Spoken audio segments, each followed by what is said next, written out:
합평장로교회 성도님들과 또 우리 마라의 사도회 성도들의 기도 속에 1년 동안 사역을 잘 마치고 돌아왔습니다.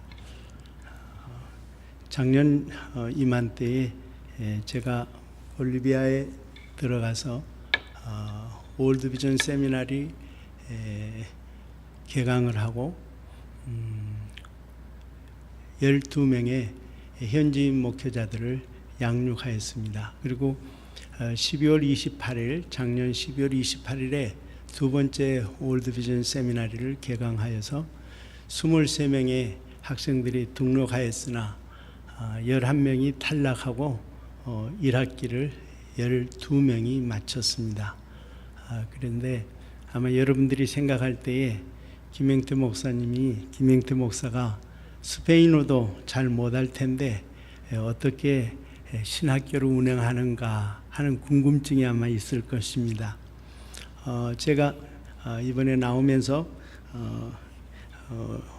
외장 드라이버를 하나 가져왔는데요. 이 외장 드라이버 안에 저희 월드비전 세미나리의 4년 강의가 다 들어 있습니다. 하루에 50분 강의, 한 과목이 16시간 강의. 그거에 1학년, 2학년, 3학년, 4학년 4년 동안 강의가 이 안에 동영상으로, 제가 스페인시를 못해도 스페인시 오리지널 스페인시로 강의하는 이 드라이버가 이 안에 들어 있습니다. 한 5분 동안만 어떻게 강의가 진행되는지 한번 보여드리도록 하겠습니다. 장로님, 예.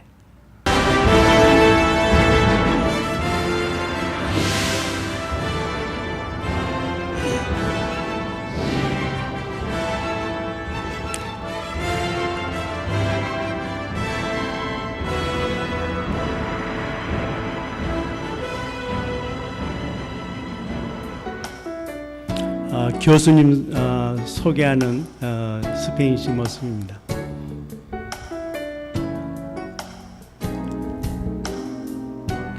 요한 신학에 대해서 강의하겠다는 내용입니다. 스탑, 장로님 스탑. 예. 이 로날드 교수님인데 이분은 과테말라에서 공부를 하신 목사님이십니다. 학위가 4개를 가지고 있습니다.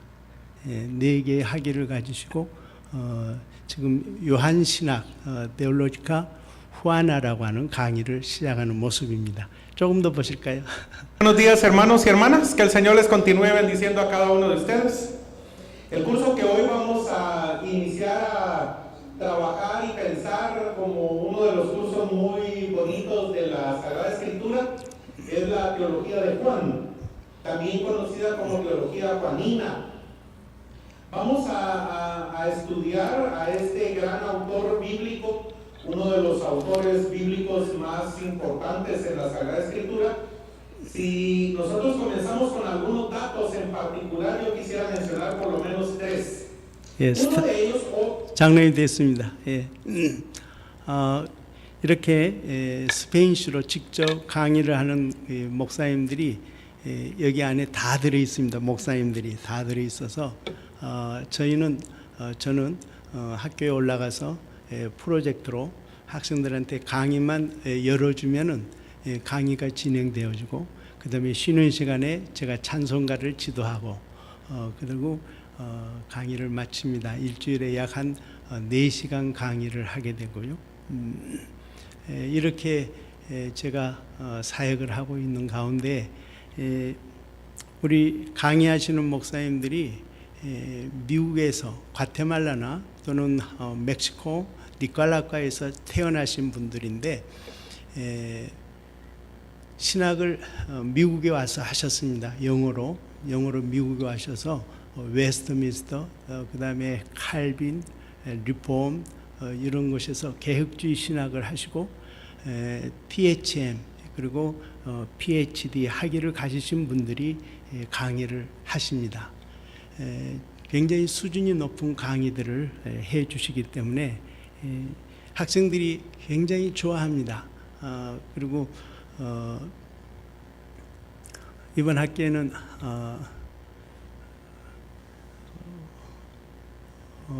산파블로 세미나리, 그곳은 5교단이 모여서 목회자를 양육하는 곳인데, 그 목사님들이 올드비전 세미나리에 저한테 위탁 교육을 시키는 겁니다. 그래서 2년 동안 강의를 듣게 하고 3학년, 4학년을 마치면은 이제 리센시아투라라고 우리로 이야기하면 학사 학위를 수여하게 됩니다. 과테말라 정부에 등록되어 있는 학사 학위를 받게 됩니다. 이번 학기에는 제가 학생들한테 논문을 쓰도록 했습니다. 그래서 논문 주제를 전부 다 주고 논문을 기록을 해가지고 제가 받았는데 12명 학생 가운데 8사람이 쓰고 5사람이 8사람이 쓰고 12명 가운데 5사람이 4사람이 쓰지 않았는데, 그걸 책으로 만들어 가지고 학생들한테 그리고 교단 책임자들한테 돌려주면서 이렇게 공부하고 있습니다 하고 보고를 해 줬고요.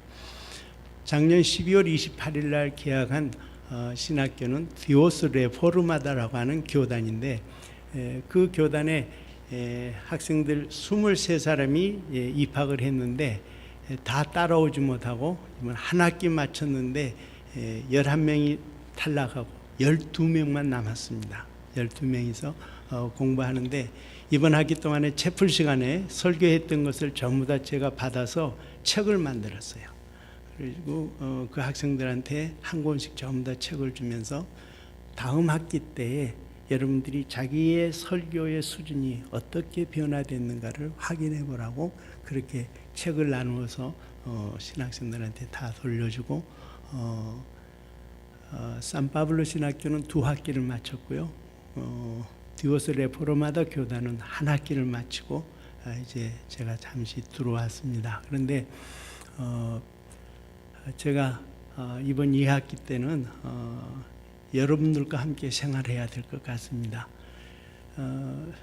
제가 2번째 학교를 개강하기 위해서 좀 무리하게 준비하고 또 학생들 교회를 방문하고 이런 가운데 연말에 감기 몸살이 왔습니다. 그래가지고 쉽게 나았지를 않아가지고 병원에 가서 3일에 걸쳐서 주사도 맞고 그랬는데 계속해서 기침하고 열나고, 그래서 1월 10일까지 계속 한 40일 동안 그렇게 앓았습니다. 그래서 왜 이렇게 내가 건강한 사람이 감기 하나 못 이기는가 생각을 해봤더니, 제가 살고 있는 그 집이 나사렛 신학교의 기숙사였습니다. 근데 그 기숙사가 습했어요. 습기가 많이 찼어요. 그래서 감기가 쉽게 낫지 않는 것을 발견하게 됐어요. 생각하니까 그렇죠. 그래서 이사를 해야 되겠다. 그런데 신학교하고 그 나사렛 세미나리의 기숙사하고 거리가 차로 3번 갈아타면서 2시간 내지 2시간 15분, 차가 안 오면은 2시간 30분 이렇게 소요되는 거리였어요. 그래서 신학교에 올라가기 좋은 위치로 올라가야 되겠다라고 생각해서 3,700m에서 3,900m로 이사를 했습니다. 그 2가지 이유 때문에, 첫 번째는 습하지 않고 햇빛이 많이 들고 따뜻한 곳, 그 다음에 2번째는 신학교, 2곳의 신학교하고 갈 수 있는 짧은 거리, 최소한 1시간 정도 소요되는 곳을 찾다 보니까 3,900m의 좋은 위치가 있어서 거리로 옮겨갔습니다. 그런데 3,900m에서도 30층 아파트에 28층으로 올라갔어요. 햇빛이 많이 들고 좋아서. 그런데 거기서 복병을 만났습니다. 이사하고 나니까 첫날 아침에 일어나니까 몸이 부어 있더라고요. 손을 쥐기가 어려울 정도로 몸이 부었고 얼굴도 보이고. 그래서 생각을 해봤죠. 왜 이렇게 됐는가? 그랬더니 딱 원인이 하나이더라고요. 산소 부족으로 어젯밤에 몸이 불어버렸구나. 그래서 제가 4년 반 동안 지내면서 그 고산병을 스페인시로는 알뚜라라 그럽니다. 알뚜라를 알아보지 않았어요.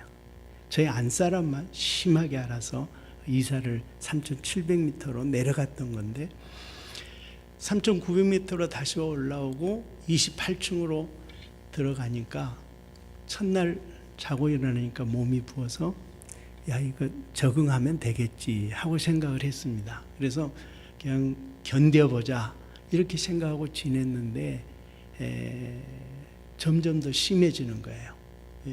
호흡하기가 어렵고 밤에 잠을 자면 1시간 만에 한 번씩 깨어나고 그리고 수면을 취하고는 또 깨어나고 그런가 하면 흉곽막이 아팠어요. 여러분 흉곽막이 아픈 거 모르실 거예요. 저도 처음 느껴봤어요. 흉곽막이 아파요. 그래서 이게 잘못하면 물이 차지 않을까 흉곽막에 그런 생각이 들었어요. 그래도 견뎌봤어요. 에이 이것쯤이야 나같이 건강한 사람이. 그런데 30일째 되니까 제 이 두 손가락 이게 해가지고 이 어깨로 손이 저리기 시작을 했어요. 찌릿찌릿 저리면서 그러면서 아침에 딱 일어나니까 맥이 없는 거야. 기운이 쫙 빠져 있고 비틀거리고 그래서 혈압을 재보니까 혈압이 163으로 올라가 있고 97로 올라가 있는 거예요. 제가 150을 넘어가질 않거든요. 거기가 고산 지역이어서 평소에도 혈압이 좀 높았어요. 그런데도 저는 건강하니까. 그런데 그날 아침에 일어나서 혈압을 딱 재보니까 163에 97로 올라가 있는 거예요. 어지럽고 속이 미식거리고 그래서 쇼크가 오는 줄 알고 이제 집으로 전화해서 며느라이한테 물었어요. 아버지가 이런 상황인데 어떻게 해야 될까 그랬더니 아버지 빨리 MRI 찍어보십시오. 머리를 찍어보시고 이상이 있으면 바로 나오셔야 합니다. 그렇게 이야기를 해요. 그래서 병원에 가서 MRI를 찍었습니다. 찍어봤더니 아무 이상이 없어요. 이상이 없는데 이제 몸은 붓고 비틀거리고 길거리에 다니면서 사람들 어깨를 부딪히고 집에서도 문짝에 부딪히고 그래서 내가 여기에서 살면은 안 되겠구나. 여기서 살다가는 더 심해지겠구나. 그래서 이사들 간 지 40일 만에 위약금을 물고 한 달 그 계약금인데 위약금을 물고 3,800m 지점으로 이사를 했어요. 2층 집으로. 거기서 지내봤는데 여전히 숨쉬기가 힘들고 머리는 띠하니 아프고 걸어다니면서 문짝 부딪히고 그래서 팔이 시큰거리고 여전히 손은 저리고 그래서 안 되겠다 싶어서 이제 방학이 되면은 집에 집으로 돌아가야 되겠다 하면서 돌아왔습니다. 이번에 지금 제 계획으로는 앞으로 어떻게 할 것인가 여기에 머무르면서 여러분들과 함께 생활하면서 기도하면서 KAPC 선교회와 또 연락을 하고 여러 가지 상황을 봐가면서 앞으로의 건강을 체크하려고 그렇게 생각하고 있습니다. 제가 나오면서 우리 학생들한테 내가 건강이 이렇게 나빠서 여러분과 함께 하지 못하게 된다. 저희 학교 두 곳의 학교에는 세크리타리가 있습니다. 사례금을 지급하고 있고요. 그래서 이번 학기 동안에는 여러분들이 스스로 공부해야 된다. 그리고 커리큘럼도 다 짜주고요. 강의 내용에 대해서도 다 이야기를 해주고 2학기에 써야 될 신학 논문도 다 주제를 정해주고 그리고 저 혼자 이렇게 나왔습니다. 아마 잘 운영하리라고 생각을 합니다. 제가 우리 학생들이 처음에는 굉장히 힘들었습니다. 왜 그런가 하면 현지인들이고 또 목사님들이고 그렇기 때문에 저의 지도를 그렇게 환영하고 막 따르고 그러지는 않았어요. 처음에 좀 시큰둥하니 따랐어요. 그런데 지금 이제 1년 마친 지금 상황에서는 정말 저를 존경하고 저에 대해서 감사히 생각하고 이 강의를 들으면서 볼리비아에서 들어볼 수 없는 강의를 우리에게 전해줘서 참 고맙다. 스승의 날에 선물도 주고 이번에 나오니까 또 내가 여러분과 함께 할 수 없다 그러니까 선물들을 주면서 깊은 교제를 나누고 나왔습니다. 이 모든 것 제가 한 것이 아니고 하나님께서 이 올드비전 세미나리 학장님이 총신대학교 총장님을 지낸 박영희 학장님이십니다. 저희 학교의 총장님이. 그리고 그 산하의 스태프진들이 잘 협력하여서 좋은 강의를 볼리비아에 지금 전해주고 있는데 이 모든 게 우리 하평장로교회 성도님들의 기도와 또 후원의 은혜라고 생각을 합니다. 잠시 기도드리고 오늘 말씀을 나누도록 하겠습니다.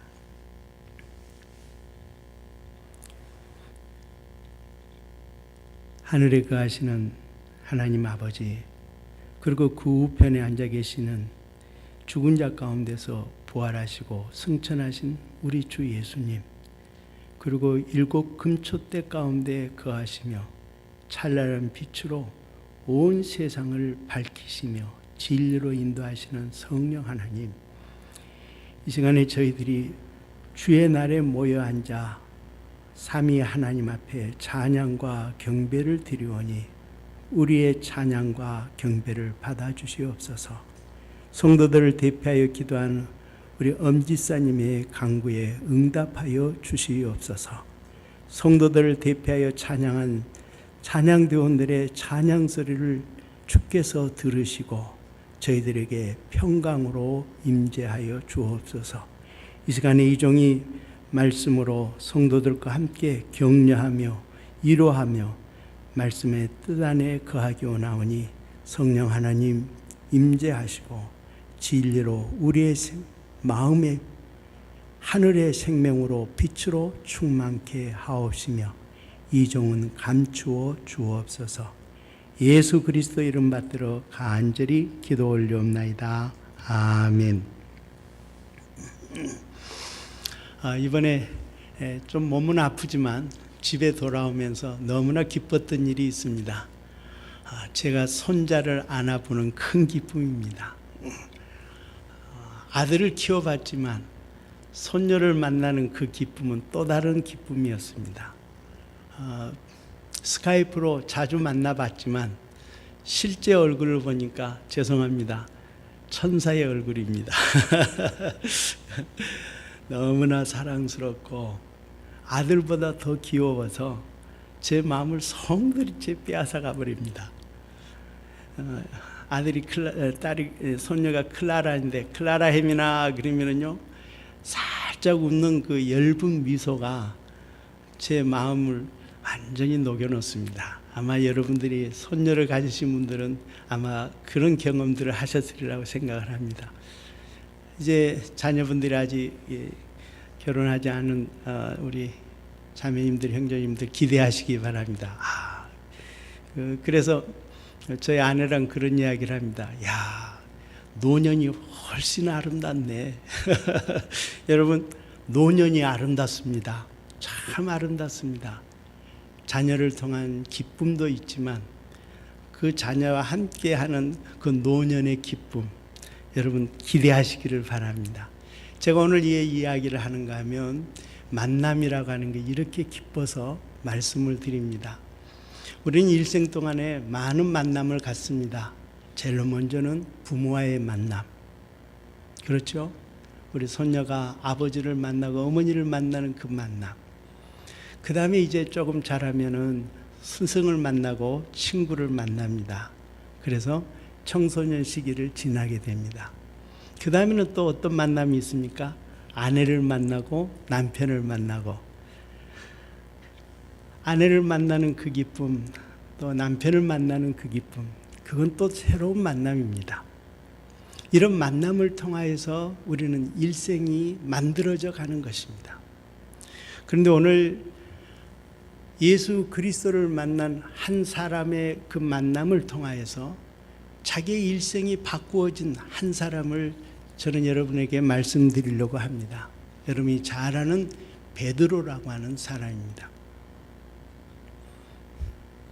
저는 러시아에서 10년 동안 선교사로 생활을 했습니다. 러시아에서는 러시아어로 베드로를 피터라고 부릅니다. 피터. 그래서 여러분이 잘 아는 그 산페테르부르크 피터스버그입니다. 원래가 산피터스버그. 그다음에 제가 또 볼리비아에서 이제 생활했지 않습니까? 스페인시로는 페드로라고 부릅니다. 페드로. 그런데 그 앞에 꼭 하나가 붙습니다. 산 페드로. 산이라고 하는 말은 세인트라고 하는 말인데 거룩이란 뜻이죠. 거룩한 베드로. 그가 예수님을 만나지 않았단다면 그는 일개의 한 업으로 일생을 살았을 것입니다. 한 지역에서 갈릴리 바다에서 평범한 삶을 살았을 것입니다. 그런데 예수님을 만난 후로 그는 온 세계 사람들이 그의 이름을 기억하면서 그의 믿음에 대해서 생각해 하는 그러한 삶을 살게 되었던 것을 보게 됩니다. 하평장로교회 성도 여러분, 여러분은 주님을 만나신 적이 있습니까? 이 시간 한번 기억해 보시기 바랍니다. 내가 언제 주님을 만났나? 내가 처음 만났던 그 주님은 언제였던가? 저는 지금도 생생하게 기억합니다. 제가 고등학교 2학년 때 새벽 예배를 마치고 집으로 새벽 예배를 드리기 위해 집에 교회에 들어가서 예배를 드리면서 그때 주님을 만났어요. 고등학교 2학년 때. 눈물 범벅, 호물 범벅이 돼가지고 나의 죄를 위해 돌아가신 나의 주님이라고 고백을 내 죄 용서함 받은 것을 확신하고 예배당을 나오는데요. 세상이 온통 달라 보여졌어요. 그렇게 아름다울 수가 없었어요. 나무들, 공기들, 길거리 하나하나가 살아있는 것 같았어요. 주님을 만나는 그 기쁨이 너무나 컸어요. 저는 그때 그 주님을 만나는 그 기적을 잊어버릴 수가 없어요. 때때로 힘들고 어려울 때 나를 만나 주셨던 주님, 나에게 말씀하시기를 내가 너의 죄를 다 용서해 주었다라고 말씀하시면서 나를 품에 안듯이 내 마음에 훈훈함으로 가득 채워주시고 내가 너를 사랑한다. 그 말씀해 주셨던 그 주님 기억이 나요. 저는 오늘 여러분을 예전에 여러분이 주님을 처음 만났던 그 자리로 여러분을 모시고 가고 싶어요. 있었지 않아요? 그 순간이 있었지 않아요? 그 감격이 있었지 않아요? 그때 주님과 만나서 그 주님으로부터 받았던 그 기쁨, 생명, 자유함, 평안함, 그 자리로 오늘 함께 돌아갔으면 합니다. 본문 말씀을 통하여 베드로가 예수님을 만남으로 인한 그 모습이 어떠했는가를 함께 나누어 보고 싶습니다. 첫 번째로 예수님을 만난 베드로는 진실한 경배를 그분 앞에 드렸어요. 예수님께 드렸어요. 오늘 본문의 말씀의 배경 여러분 아시지 않습니까? 밤새고 고기를 낚은 베드로인데 한 마리도 잡지 못했어요. 갈릴리 바다에 굵은 뼈를 자랐던 그 베드로가 한 마리도 잡지를 못했어요. 아침에 허전한 마음으로 그물을 씻고 있는데 한 청년이 자신의 배에 올라타셔서 하나님의 말씀을 전하는데 이제껏 들어보지 못한 말씀이었어요. 생명이었어요. 생명이었어요. 생명. 그런데 그분께서 말씀하시기를 시몬아 깊은 데로 가서 그물을 던지라 그렇게 말씀하시는 거예요. 베드로보다 예수님이 훨씬 더 젊은 청년이었어요. 젊은 청년이 그것도 바다에 익숙하지 못한 목수였는데 그분이 깊은 곳에 그물을 던지라고 말했을 때 한 번쯤 항명할 수 있잖아요. 당신이 나보다 더 어린데 경험이 더 부족할 텐데 나는 이 바다에 어디에가 고기가 있고 어디에 가면은 더 깊고 낮은지를 다 아는 사람인데 어찌 나한테 그물을 깊은 곳에 던지라고 말씀하십니까? 당신이 나보다 더 경험이 많습니까? 질문해 볼 수가 있는데 베드로가 말합니다. 5절에 시몬이 대답하여 가로되 선생이여 우리들이 밤이 맞도록 수고를 하였으되 얻는 것이 없지만은 그 다음에 말씀에 의지하여 내가 그물을 내리이리다. 말씀에 의지하여. 누구의 말씀입니까? 예수님의 말씀에 의지하여. 젊은 청년의 말씀에 의지하여. 나보다 경험이 훨씬 적은 당신의 말씀에 의지하여. 그랬더니 고기가 엄청 잡혔어요. 그것으로 끝나지 않았습니다. 그 고기가 잡힌 것을 감당할 수가 없어서 친구들을 불러서 고기를 끌어올리고서는 그러고는 그 다음에 오늘 말씀에 이렇게 기록이 됩니다. 8절에 시몬 베드로가 이를 보고 예수의 무릎 아래 엎드려. 예수의 무릎 아래 엎드려. 엎드렸다고 하는 이 말씀이 신약 성경에 16번 나타납니다. 그런데 16번 가운데 8번이 추가된 말이 나오는데 그 말은 뭔가 하면 경배하였다라고 하는 말입니다. 그러니까 여기에 말씀의 뜻을 살펴본다면 베드로가 예수님 앞에 엎드려 그 다음에 뭐 한 거예요? 경배하였다. 경배.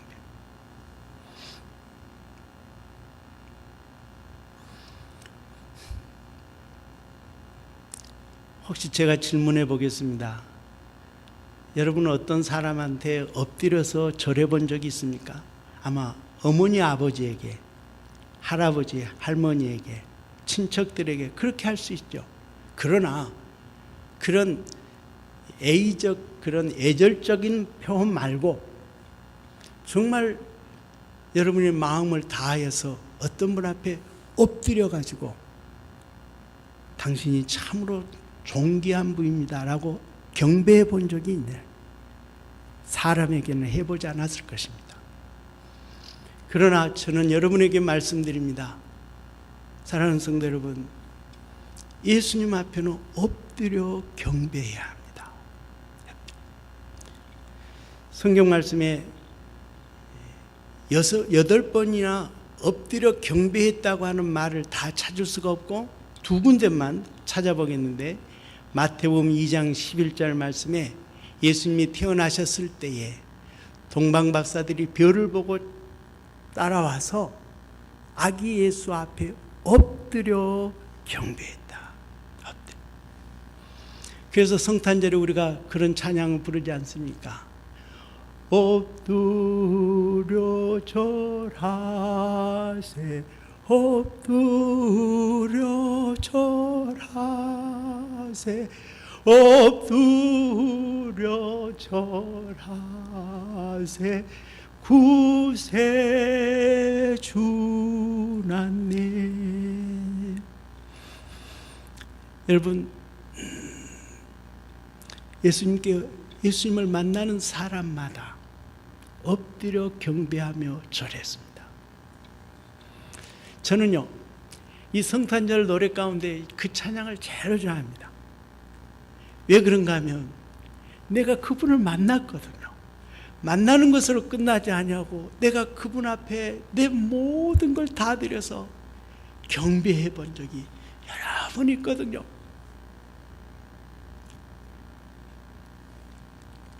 저는 여러분에게 말씀드립니다.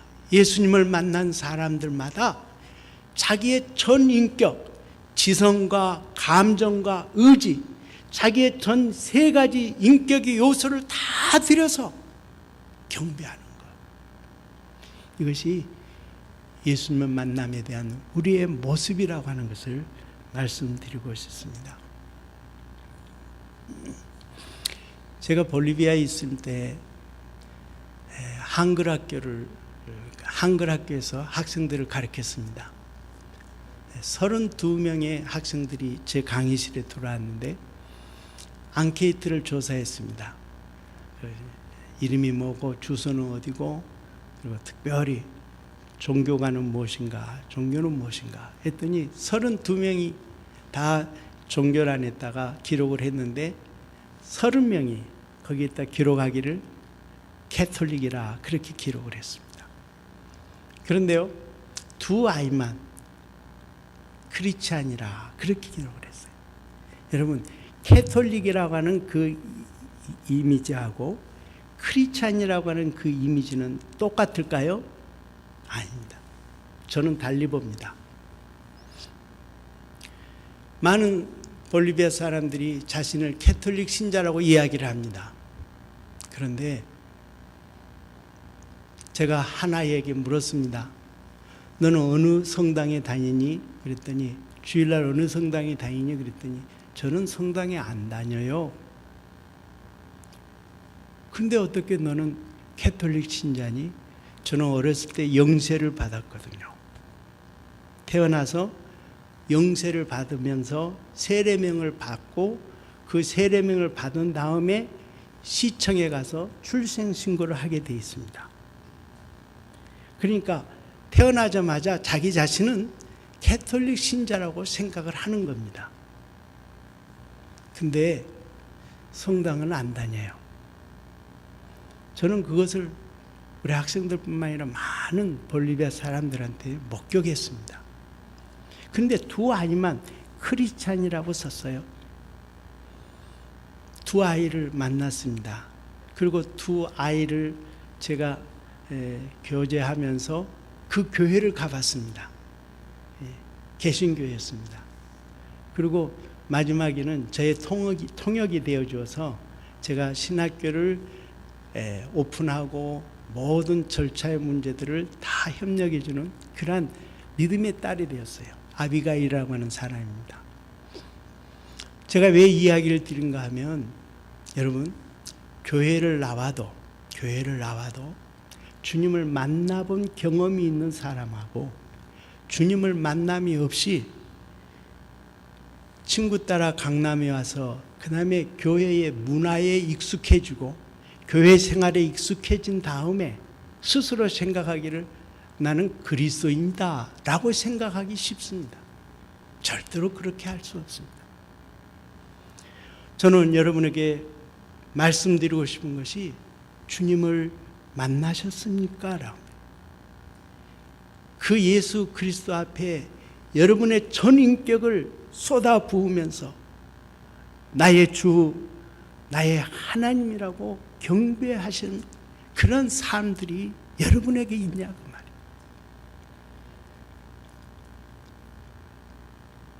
죄송합니다. 교회의 교제권 안에 들어오셔야 합니다.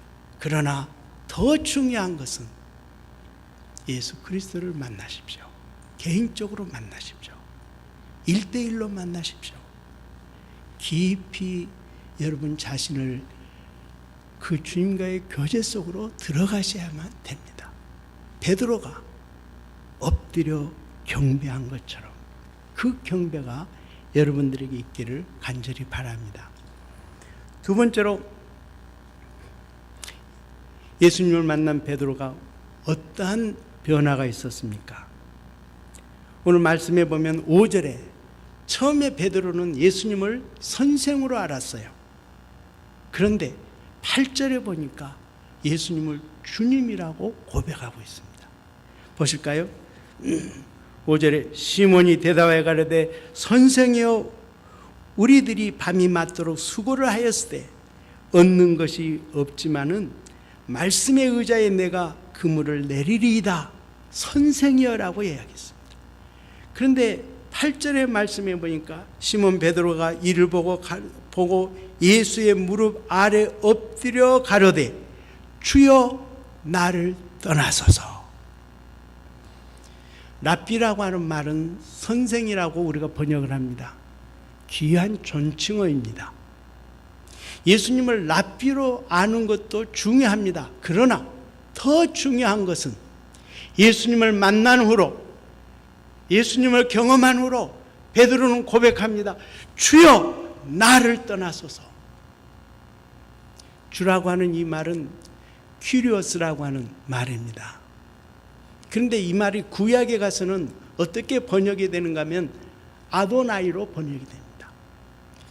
이스라엘 사람들이 아도나이라고 말할 때는 무엇을 뜻하는가 하면 여호와라고 하는 하나님의 칭호가 나오면은 그들은 하나님의 이름을 망령되이 부를 수가 없어서 여호와라고 하는 그 말이 나오면은 아도나이라고 바꾸어 읽었습니다. 그러니까 오늘 이 지금 베드로가 주여 나를 떠나소서라고 하는 이 말은 무엇을 뜻하는가 하면 구약에 나타났던 여호와 하나님이 지금 내 앞에 있다고 하는 겁니다. 구약에 말씀하셨던 그 하나님이 지금 내 앞에 존재하고 있다는 겁니다. 구약에 육신을 갖지 아니하셨던, 육체가 없었던 그 여호와 하나님이 지금은 육신을 가지고 자기 앞에 나타나셨다는 겁니다. 그래서 아도나이라고 하는 그 말을 사용하고 있는 겁니다. 여러분, 우리가 얼마나 주님이라고 하는 말을 자주 사용합니까? 저 역시도 주님이라고 하는 말을 자주 사용합니다. 주여라고 하는 말을 자주 사용합니다. 그런데 여러분 기억하셔야 될 것은 주님이라고 하는 말을 사용할 때에 또 다른 반대 개념이 있습니다. 그것은 뭔가 하면 종이라고 하는 생각입니다. 예수님을 나의 주라고 고백을 할 때에 내 마음속에 나는 종입니다, 나는 당신의 종입니다라는 종 사상을 가져야지만이 주여라고 하는 그 의미가 온전하게 나타나지게 되는 겁니다. 내 자신에게 있어서 나는 당신의 종입니다라고 하는 생각이 없다고 한다면 내가 내 입으로 주여라고 말할 때에 그 말 속에는 나도 주인이고 당신도 주인입니다, 내 인생의 주인은 나이고 또한 내 인생의 주인은 당신입니다라고 하는 말과 동일한 의미를 갖는 겁니다. 볼리비아 사람들이 하는 말 가운데 세뇨리라고 하는 말이 있습니다. 세뇨, 세뇨, 세뇨. 세뇨리란 말은 주라고 하는 말입니다. 얼마나 많이 사용하는지 모릅니다. 교회에서도 세뇨, 세뇨 합니다. 제가 물었어요. 세뇨의 의미가 뭔지를 아는가?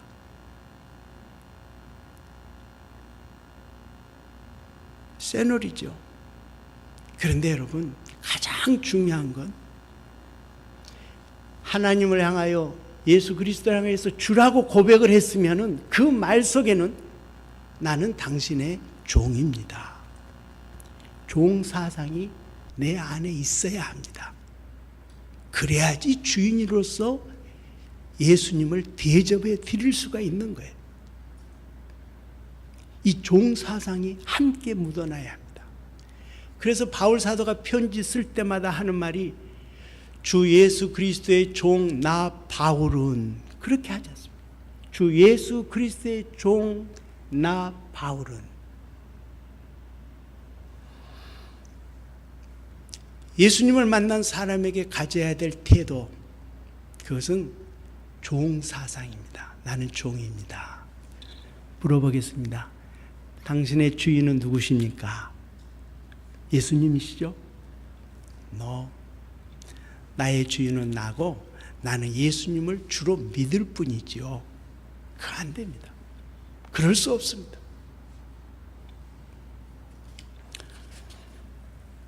신약 성경에 종은 세 가지가 없다고 그럽니다. 첫 번째는 자신의 소유가 없습니다. 자신의 소유가 하나도 없어요. 종이 결혼을 해서 자녀를 낳으면 아내도 주인의 것이 되고요, 자녀도 주인의 것이 돼요. 이게 종이에요. 한번 물어봅시다. 여러분의 가정에 소유된 재물, 여러분 그거 누구의 것입니까? I am. It is. 나의 것. No. 그렇다면 여러분이 주님을 향하여 주여라고 했을 때 그 의미는 퇴색되어져 있습니다. 볼리비아 사람들이 세뇨를 하면서 하는 말하고 똑같이 습관적이고 그리고 맹목적 신앙으로 주님을 대하고 있는 겁니다. 습관적. 두 번째로 생명이 자기의 것이 아닙니다. 생명이 여기 있죠. 생명이 자기의 것이 아니에요. 주인이 죽일 수 있고 살릴 수 있습니다. 한번 물어보겠습니다. 성도님들의 생명은 누구의 것입니까? 내 것이죠. 아닙니다. 마지막으로 시간도 내 것이 아닙니다. 종에게는 시간이 내 것이 아니에요. 24시간 다 주인을 위해서 씁니다. 그러니까 제가 늘 생각한 게, 볼리비아에서 늘 생각한 게 그겁니다. 우리 목사 신학생들 또는 신학생들 성도들이 세뇨 주여 주여 하는데 묻습니다. 종 사상이 당신에게 있는가? 당신이 진정 나는 예수님의 종입니다라고 사상이 있는가? 그게 없으면 세뇨는 습관적인 언어입니다.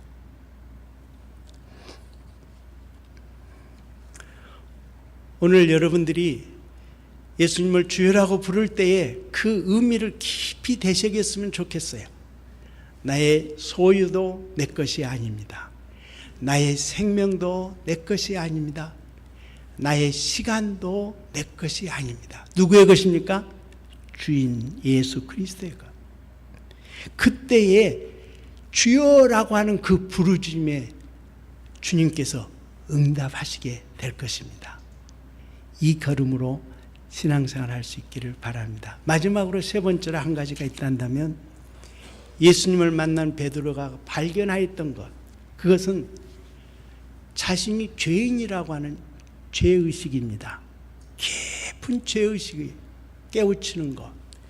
보실까요? 8절에 시몬 베드로가 이를 보고 예수의 무릎 아래 엎드려 가로되 주여 나를 떠나소서 나는 죄인이로소이다. 여기 죄라고 하는 그 단어가 가지고 있는 의미가 무엇일까요? 윤리적 죄를 이야기할까요? 도덕적 죄를 이야기할까요? 그렇지 않습니다. 남의 물건 훔친 것 정도의 죄의식을 가지고 죄인이라고 말하는 것은 그 윤리적 죄의식입니다. 여기에 죄의식이라고 하는 것은 무엇을 뜻하는가? 나는 죄인입니다라고 하는 그 말의 뜻이 무엇인가? 하나님 앞에 내 자신의 인식이 나는 죄인이라고 하는 겁니다. 하나님 앞에서 나의 자아에 대한 인식이 나는 죄인이라고 고백하는 겁니다.